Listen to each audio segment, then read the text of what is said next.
साथियों जय भीम, मैं सागर ननीर और आप देख रहे हैं प्रबुद्ध भारत टीवी।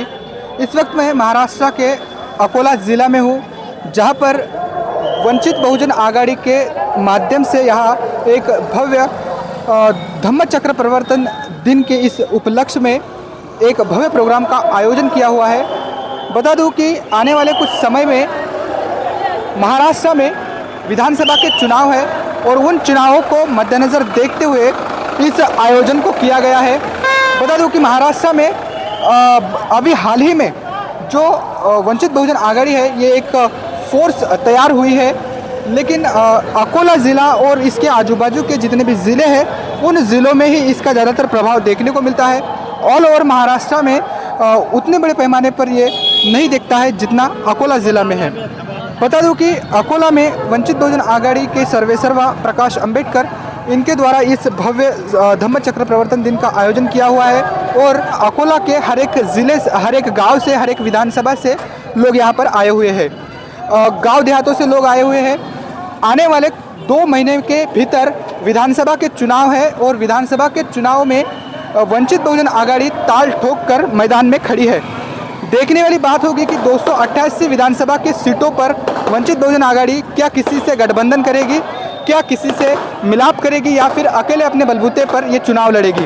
हालांकि आसार तो यही दिख रहे हैं कि वो अकेले चुनाव लड़ेंगी। प्रकाश अंबेडकर इनके अलग अलग बयान आते रहते हैं, लेकिन जो कन्फर्म बयान है गठबंधन को लेकर, वो गठबंधन को लेकर कन्फर्म बयान अब तक नहीं आया है। हाल ही में मातृभूमि पेपर है भंडारा से निकलता है, वहाँ पर बसपा से गठबंधन करने की बात उस पेपर में कही गई थी। आदरणीय प्रकाश जी अंबेडकर इन्होंने इसका जिक्र किया था, लेकिन उसके बारे में अब तक कोई बड़ा जो निर्णय है वो अब तक नहीं हो पाया है।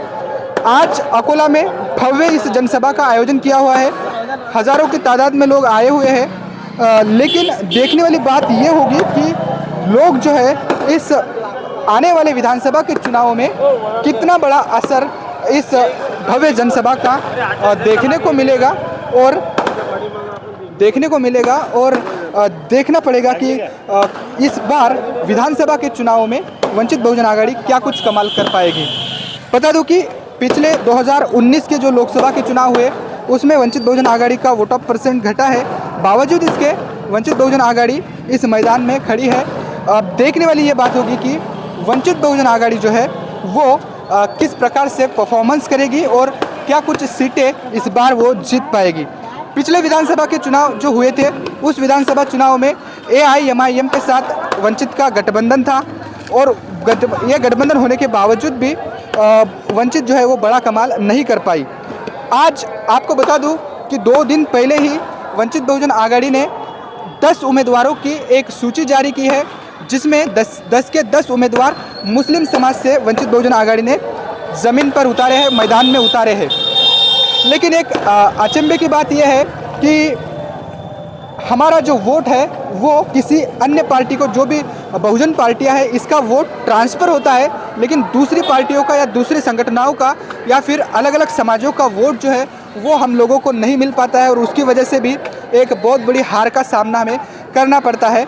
लेकिन अकोला के जो लोग हैं ये भावनिकता के आधार पर कहे या फिर विचारधारा के आधार पर कहे, ये वंचित बहुजन आघाड़ी के साथ एक मुश्त होकर लगे रहते हैं। अब देखने वाली बात मैं बार बार यही कह रहा हूँ, क्योंकि रिज़ल्ट जब सामने आएगा तो वंचित की कितनी ताकत दोबारा इस महाराष्ट्र में, इस अकोला में देखने को मिलेगी, ये भी देखने वाली बात होगी। कुछ साथी हमारे साथ हैं, उनसे जानने की कोशिश करेंगे कि वो इस बारे में क्या कुछ सोचते हैं।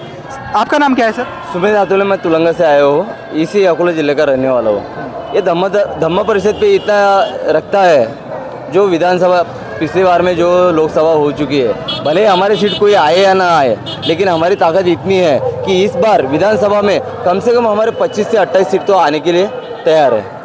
मुस्लिम समाज, कुंभी समाज, 25 से 28 सीट, या 28 सीट हमारी किस आधार पर कह रहे हैं? हम जो यहाँ का जो मतदार संघ है वो बहुजन समाज है, वो चाहे OBC रहे, कुंभी रहे, माली रहे, कोई भी समाज रहे, ये समाज हमारे बाला साहब के साथ में खड़े हैं। भले लोकसभा में हमारा पराजित हो गया, लेकिन इस बार हमारा समाज, बहुजन समाज जो है वो इस बार हमारे वंचित बहुजन आघाड़ी के साथ में खड़ा है पूरे। आप बताइए कि आप अकोला के हैं? जी हाँ, मैं अकोला से हूँ। अकोला में कितनी विधानसभा है? अकोला में 5-7 विधानसभा है सर। नाम बता सकते हैं आप? जी हाँ, मूर्तिजापुर है, अकोट है, बालापुर है, पातूर है, अकोला पश्चिम और पूर्व है। अकोला पश्चिम, अकोला पूर्व। पूर्व है। बराबर। तो इस बार जो चुनाव होने हैं, आप अभी क्या कर रहे हैं? जी, मैं हमारे पार्टी का हम प्रचार करें सर। प्रचार कर रहे हैं। जी हाँ। वंचित बहुजन आघाड़ी का मुख्य उद्देश्य क्या की है? तरफ से वंचित बहुजन का उद्देश्य यही है कि हर किसान को, हर जो बेरोजगार युवा यहाँ पे खड़ा है उनको रोजगार मिलने को ना, किसान को जो फसल के जो नुकसान हुआ है उसका मुबादला गवर्नमेंट की तरफ से मिलने को ना, और हर माल को अच्छे तरीके से भाव मिलने को ना, इसीलिए हमारी वंचित बहुजन आघाड़ी पार्टी वो तैयारी में जुटी हुई है। अच्छा, बात नहीं। तो आप देख रहे हैं कि किस प्रकार लोगों की हम राय भी ले रहे हैं।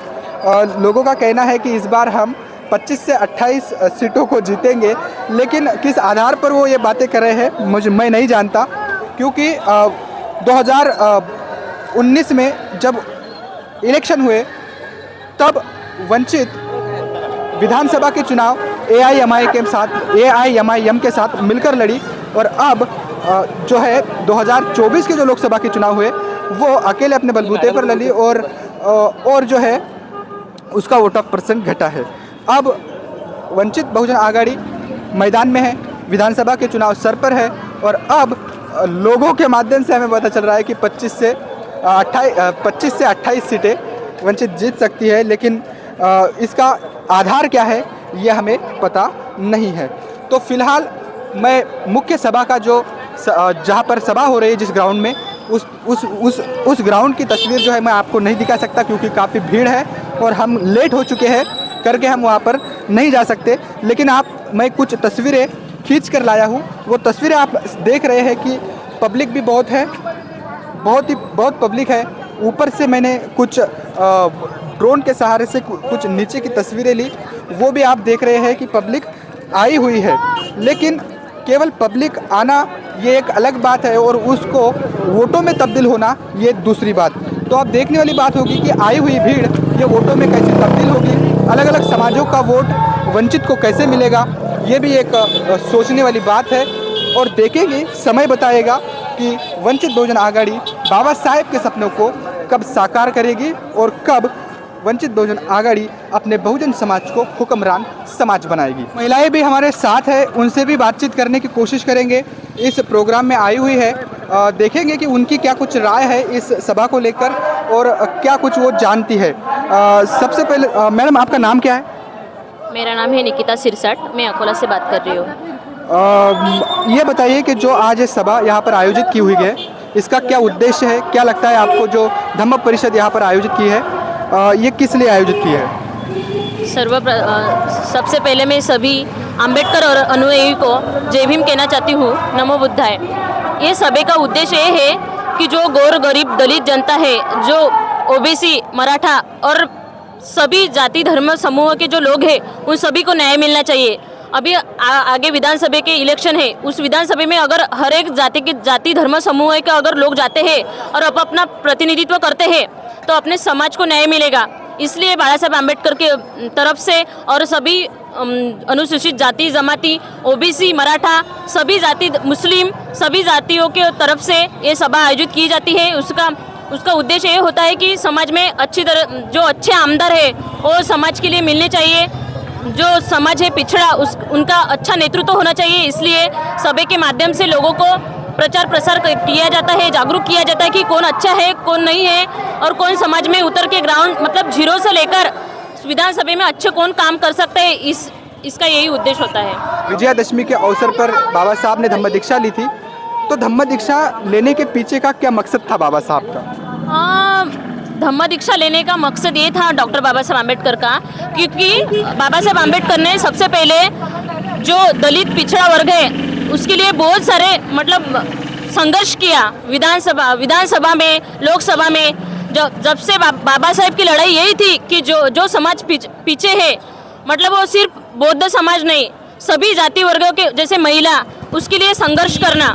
और ये बाबा साहब ने ये धम्म मतलब परिवर्तन क्यों किया था कि हिंदू धर्म में जो बाकी के लोग हैं, जैसे कि जाति वर्ण व्यवस्थित थी, जो सबसे नीचे के शूद्र थे, उनको ना अधिकार नहीं थे पढ़ाई के, और सभी मतलब पढ़ाई के अधिकार नहीं थे उनको, किसी भी प्रोग्राम में अच्छे कपड़े पहनने के अधिकार नहीं थे, गहने पहनने के अधिकार नहीं, कोई भी अधिकार नहीं, सिर्फ उनका काम था सेवा करना और सेवा करना है। इसलिए डॉक्टर बाबा साहब आम्बेडकर ने अपने समाज में दीक्षा दी, क्योंकि कि हर इंसान को अधिकार मिलने चाहिए, उनको भी इस समाज में आके उनको खुद का प्रतिनिधित्व करना चाहिए। इसलिए हिंदू धर्म में ये कर नहीं सकते, विशिष्ट वर्ग ऐसा है जिनको ही प्रतिनिधित्व करने का चांस मिलता है। इसलिए डॉक्टर बाबा साहब आम्बेडकर ने हिंदू धर्म से त्याग किया और 1956 में दीक्षा दी, क्योंकि वो अलग धर्म को फॉलो कर सके और सभी जो जिनको आज तक संधि नहीं मिली उन सभी को संधि मिलनी चाहिए।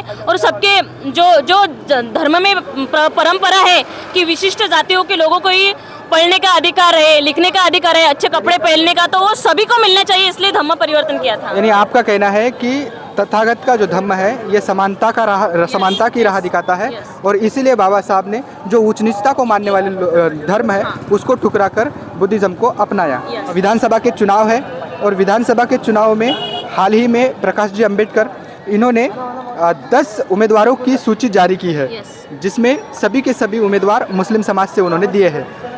कैसे देख रहे हैं आप, क्या मुस्लिम समाज कांग्रेस को छोड़कर वंचित के साथ आ पाएगा? इसके बारे में मैं तो अभी फिलहाल में कुछ फिक्स नहीं बता सकती, क्योंकि वो आने वाला रिजल्ट ही बताएगा कि क्या होगा क्या नहीं। लेकिन बाबा साहब आम्बेडकर का यही उद्देश्य है। अभी हमारे अकोला में हरिहरपेट में हिंदू मुस्लिम के दंगे हुए थे और वहाँ पे मतलब वो प्लानिंग से करवाए गए थे, नहीं प्लानिंग से, क्योंकि छोटे से एकदम छोटी सी बात के लिए दंगे हुए थे। वो किए थे क्योंकि वोटिंग फूटनी चाहिए और समाज बिखरना चाहिए, और जो है अभी सत्य में वही रहने चाहिए, जिनको संधि नहीं मिलनी चाहिए, ऐसा उनका उद्देश्य था। कि जिन समाज को आज तक प्रतिनिधित्व नहीं मिला, मतलब मुस्लिम मराठा, ऐसा फिक्स नहीं कि मुस्लिम को बाबा साहब हर बार हर जाति धर्म समूह के उम्मीदवार देते हैं। इसलिए इस बार मतलब उन्होंने मुस्लिम समाज को संधि दी कि आप अपना प्रतिनिधित्व करें और सभी समाज का प्रतिनिधित्व करें, तो वो आने वाला रिजल्ट ही बताएगा कि मुस्लिम समाज वंचित को वोट देता या नहीं देता। ठीक है, तो ये आने वाला समय ही बताएगा कि जो प्लानिंग जो वंचित बहुजन आघाड़ी सर्व समाज को साथ में लेकर चल रही है, तो ये सर्व समाज क्या वंचित के साथ चलेगा, ये भी एक सवाल है और वो नतीजा ही बता सकता है। तो ये कुल मिलाकर हम कहेंगे कि बहुजन समाज को एकत्रित कर इस बार वंचित चुनाव के मैदान में उतरने जा रही है, और भव्य इस धम्म चक्र प्रवर्तन दिवस के अवसर पर हर साल वंचित बहुजन आघाड़ी के माध्यम से अकोला में एक भव्य प्रोग्राम का आयोजन होता है, जो इस साल भी हो रहा है। तो अब देखने वाली बात होगी कि विधानसभा के चुनाव के बाद अब रिजल्ट क्या आएगा, और रिजल्ट में क्या मुस्लिम समाज जो कि कांग्रेस का पिछलग्गू बना हुआ है, क्या वो इस बार इतना प्रतिनिधित्व देने के बावजूद अगर वो साथ नहीं आता है, तो ये रिजल्ट तय करेगा, रिजल्ट बताएगा कि क्या मुस्लिम समाज या फिर अन्य समाज जिनको वंचित बहुजन आघाड़ी आगे ला रही है, क्या वो वंचित के साथ चल पाएगा। फिलहाल इस रिपोर्ट में इतना ही। बने रहे प्रबुद्ध भारत टीवी के साथ।